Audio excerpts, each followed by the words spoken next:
Before we begin, I want to take a moment to acknowledge that we're gathered on the traditional lands of Treaty 7 and that Banff National Park also covers Treaty 6 and 8. These lands are home to the Earhare Nakota Nations, Bearspaw, Chiniki, and Goodstoney, the Blackfoot Confederacy, including the Siksika, Kainai, and Piikani Nations, as well as the Tsuut'ina Nation, the Métis Nation of Alberta, and many others whose stories and connections to this place run deep. As someone who is so fortunate to call this place home, I recognize that the ability to live, work, and enjoy these incredible landscapes comes from a history that has had real impact on Indigenous peoples through displacement, loss of access, and broken relationships. We're grateful to be here today, and we carry a responsibility to keep learning, to listen to Indigenous voices, and to do our part in building relationships that honor both the land and the people who've always been its caretakers.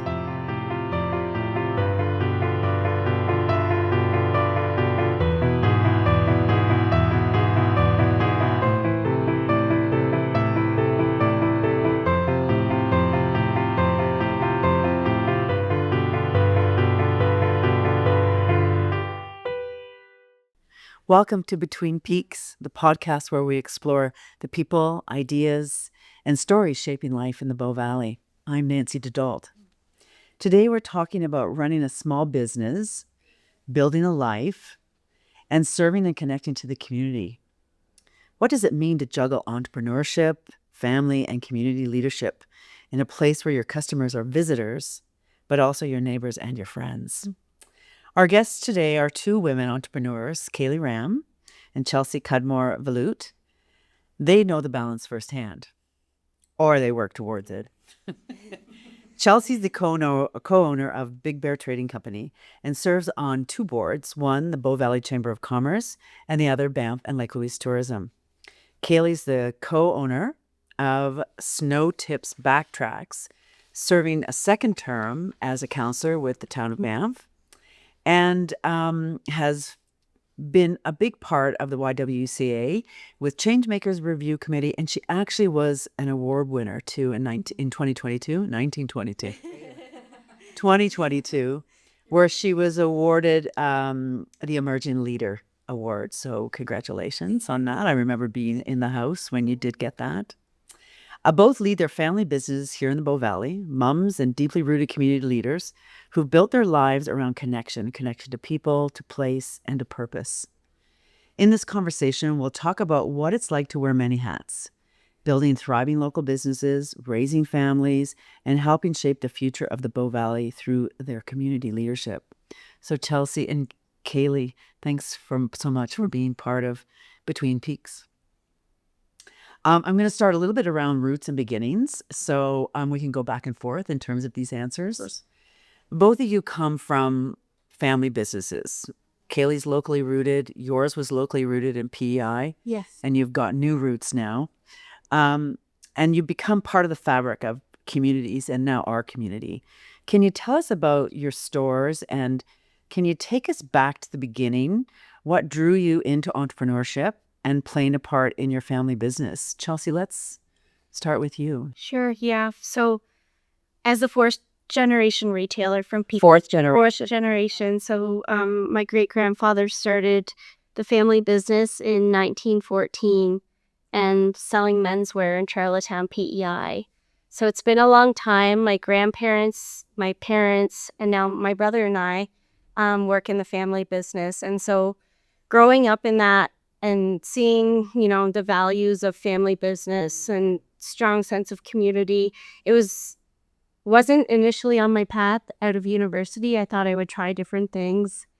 I worked for a bank in the provincial government, and that's kind of what made me decide I want to work for the family business. So it's been since university, a couple years after university, I've been involved in the family business, and now myself and my brother are co-owners of the business, and my husband's involved. Amazing. Yeah. Wow. And Kaylee, does yours go back that far? No, I can't say it does. No. Oh, sorry, I didn't know that. That's fantastic. Sorry, thank you.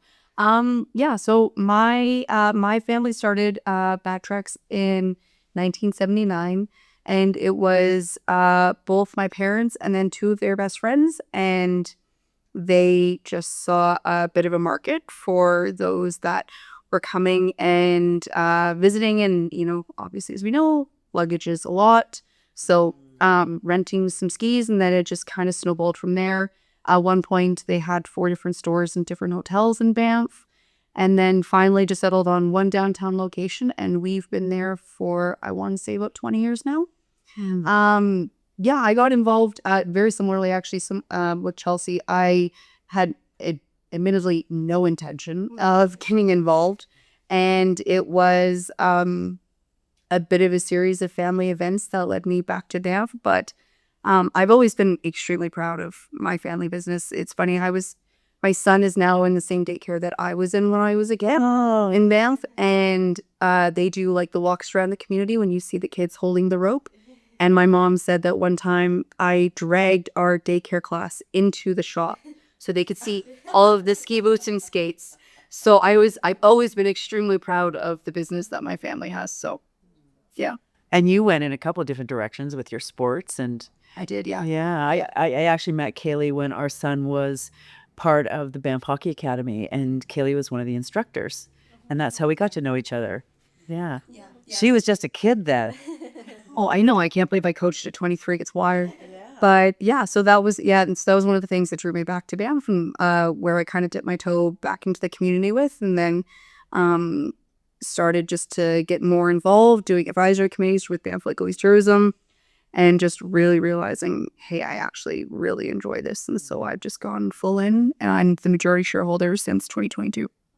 And now a town councillor for a second term. Just got reelected, yes. Thanks for serving our community. Thank you. What role does community play in your business journey? From support system to local customers or mentors or staffing or the likes. What can you tell me a little bit about your role in the community plays with the business journey? For me, being from Prince Edward Island, coming into a new community, which we loved as soon as we arrived, it was really important for us to kind of immerse ourselves into the business community. And so a transformational moment was when I joined the board of directors for Banff Lake East Tourism, because I was really able to meet a lot of like-minded business owners within the community, understand challenges, successes. It was the best way to meet the right people and really kind of go through a lot of challenges together, like COVID, and just having that support system that you were truly in it together, and it was with your business community. Awesome. Thank you. Yeah, absolutely. And I mean, my dad grew up in Banff as well, so I'm second generation for being a Banffite, I suppose, and that's always been deeply rooted in the foundation of the company. So for example, we always run a kids program. So if your kids under the age of 12, you live in the Bow Valley, we do a long-term ski rental for the whole season, knowing that kids, they grow. And again, equipment is expensive nowadays. So we do a long-term rental for the whole season, and it's under $200 for a local family. So we really do try and focus on those initiatives. And I've been super fortunate that community members also come up to me and they remember, my family always donates to the local minor hockey, charities or what have you, or Santa's Anonymous.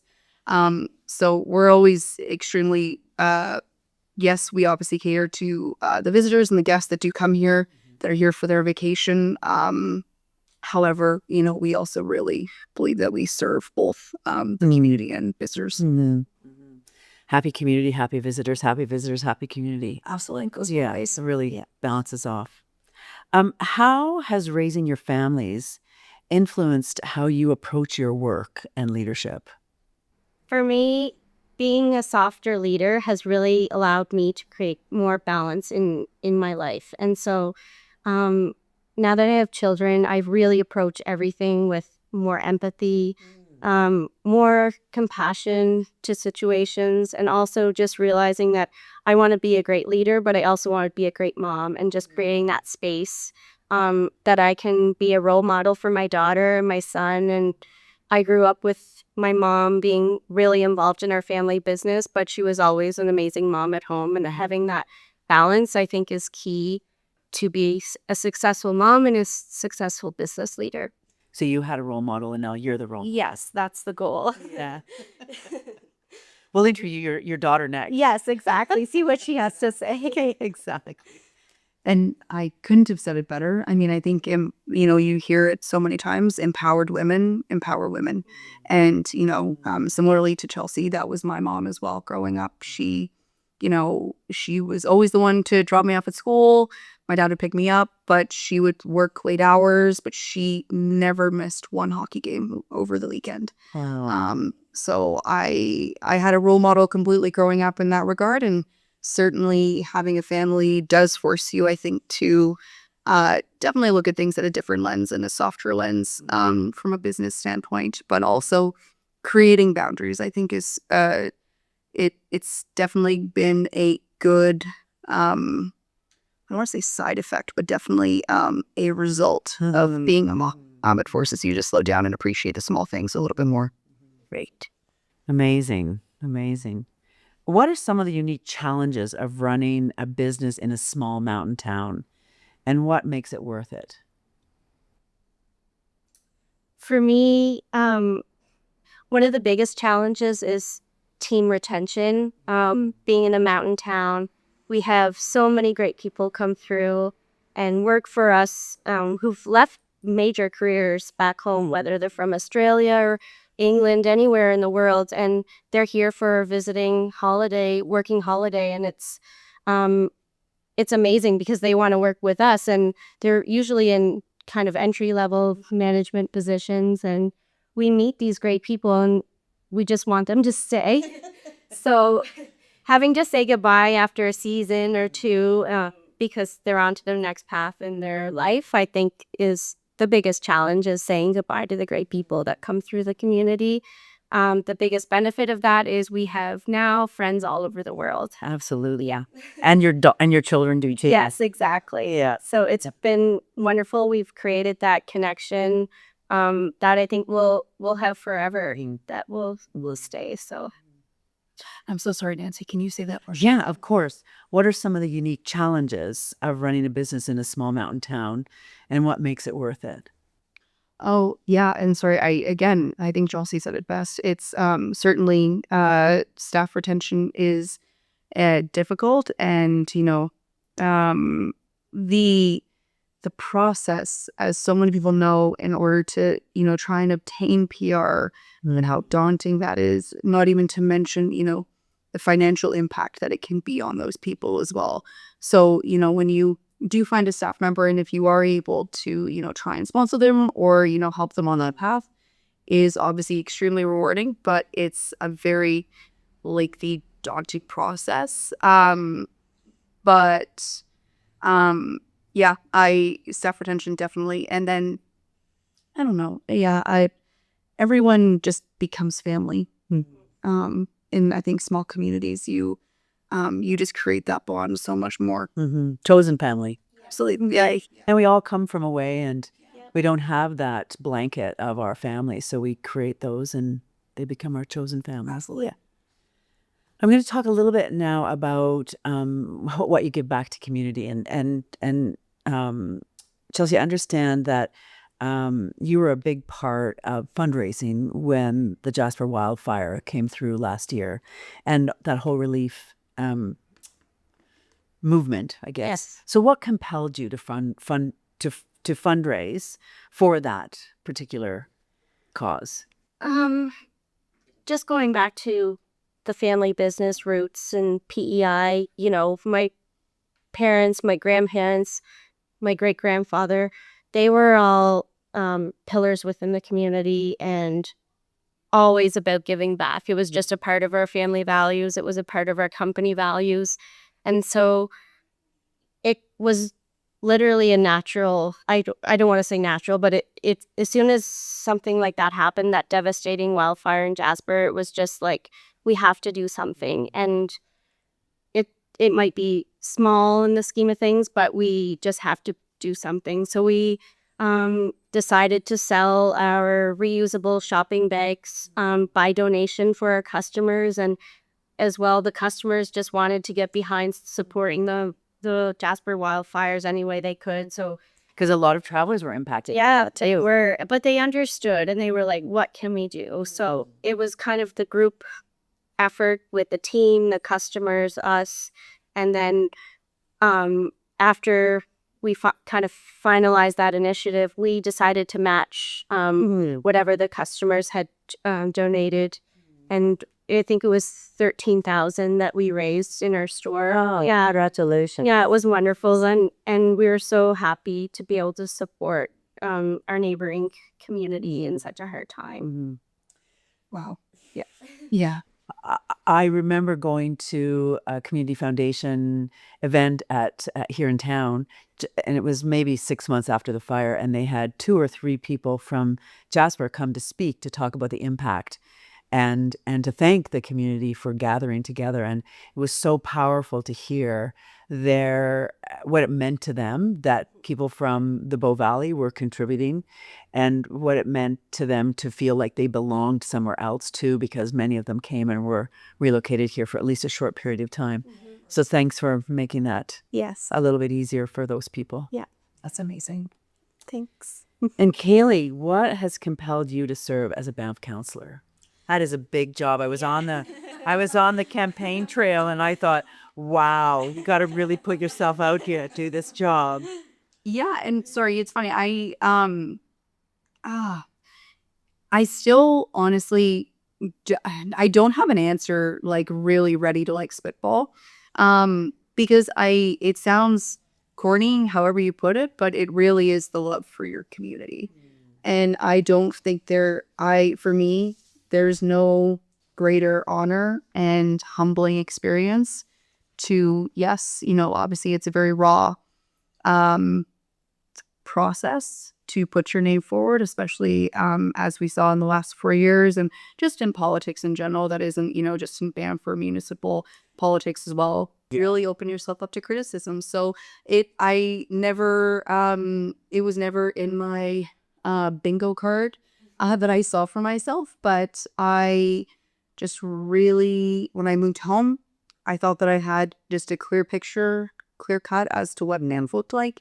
And then, coaching for the hockey academy, getting involved again in like different advisory boards for Banff Lake Woods Tourism. I joined the hospital board, which was a really, that was really important for me. My dad was going through some health treatments at the time, and then so had both of my grandparents. And then so I joined the hospital board, and then I got involved in the police advisory committee, and This was before children. also for children, all before children, and also all before COVID. So then I think COVID even more so, you saw so many great initiatives coming out of it. And it just kind of sparked, I think, like an action point for me. And it was right place, right time. And I'm just super grateful and fortunate to have been elected opposite for 1 term and then just recently reelected. Well, thanks again for running. Yes. It's a big job on top of your other jobs and your family, Adela. You both give back to community personally and through your work. How does the community show up for you? I mean, I could not be doing what I do in both aspects of my jobs if I didn't have the community behind me. Actually, yesterday, Mayor Demano said it really great. We had 3 elders from the Stoney Nation come, and Mayor Demano had actually been to a few of their council ceremonies, and one of them is every councillor the Stoney Nation, when they get sworn in, essentially, they have all of their family there, and they walk in a circle with all of their family behind them to I believe it's a song, and it's essentially a support song because you need that community and your family backing. And for that has just really resonated with me because I could not be doing, honestly, either job or even having a family if I didn't have the community support that I do. So obviously I'm very fortunate to have my mom here. My partner is extremely supportive. I have a great backing of friends. whenever I put my name forward for an election, I also, touch base with my staff, and everyone is just fantastic. Mm-hmm. So The team is supportive of that too for you. Yeah. Yeah. Well, and you employ a lot of local kids. yes, you've been very fortunate. Yeah. Yeah. Chelsea, how about you? For me, things really changed when I had my daughter. She's 6, and so, the schools and the teachers and the summer camps and recognizing familiar faces at the grocery store and Arts Place, they have amazing art camps. And it's a wonderful place to raise children. And I'm so fortunate that I have 2 children, and both were born in Canmore. And it's just such an amazing place to raise children. And so I'm very fortunate to have our job here and our business here. But what really put it into perspective for me was when I had kids, and just the community, the schools, the teachers, all of it. Mm-hmm. I remember when our son started going to school, and he was at the elementary school here, and one of the teachers from Canmore said, "You people have no idea how lucky you are to have community schools where people run into you on the street, where you know each other from the grocery store, and then they go and teach your children too." And that really stuck with me, and I think you're saying the same thing. Exactly, yeah. Yeah. What advice would you give other local entrepreneurs who, in terms of giving back to place? I think there's so many great examples, obviously, and I didn't even know, some of the stuff that you did. So I'm inspired by Chelsea. But I think, the more you insert yourself in the community, I think there's just more examples and more opportunities to be inspired as to ways that you can get involved and ways that you can give back. It doesn't always have to be. I think everyone just assumes that it can be from, a monetary amount of a donation or some sort of retail donation, what have you. But it could be time. It could just be, we say it all the time, from a town perspective, there's one committee that meets once a year. And, that's really important. It's actually the community grants committee, and they do a fantastic job of allocating money to non-for-profits. And, I think there's just different ways once you maybe step out of your comfort zone and you try to find those other pockets within the community, because they are there, your eyes will get opened and you'll get inspired to get involved in whatever capacity that you have. Big or small? Absolutely. Mm-hmm. Mm-hmm. Anything you want to add to that, Chelsea? Yeah, I just want to echo Kaylee. Like, she's an amazing woman and woman entrepreneur, and, getting involved in whether it's the Banff Lake Louise Tourism Board or the Bow Valley Chamber or a community event, like we wouldn't really have met and Absolutely. developed a friendship without getting involved. And I think you have to be vulnerable. I think it's not easy, especially for me coming into a new community and saying, I'm going to be on the Banff Lake Louise Tourism Board. Thankfully, everyone voted and it went through the process, but it was a vulnerable moment, and putting yourself out there and saying, this might not feel very comfortable at the beginning, but I'm determined and I want to learn from this experience. And I think the more people do that, you're going to grow as a leader. You're going to really develop and create wonderful connections within the community, the business community. So I think just be vulnerable and get involved as much as you can. Thank you. Yeah, and just the perspective, honestly, that Chelsea brings. I've been very fortunate to be the alternate for council on the Banff Lake Louise Tourism Board.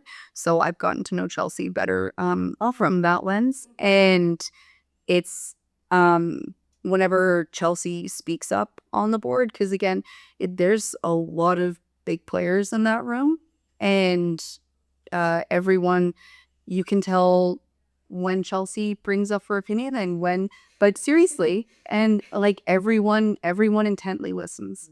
So it really is, you're right, getting out of your comfort zone. And I think those voices are so appreciated and heard when you do that. Fantastic. Thank you. That's great to hear. What's one myth about entrepreneurship and community you wish people would stop believing? I hate the question, how do you do it?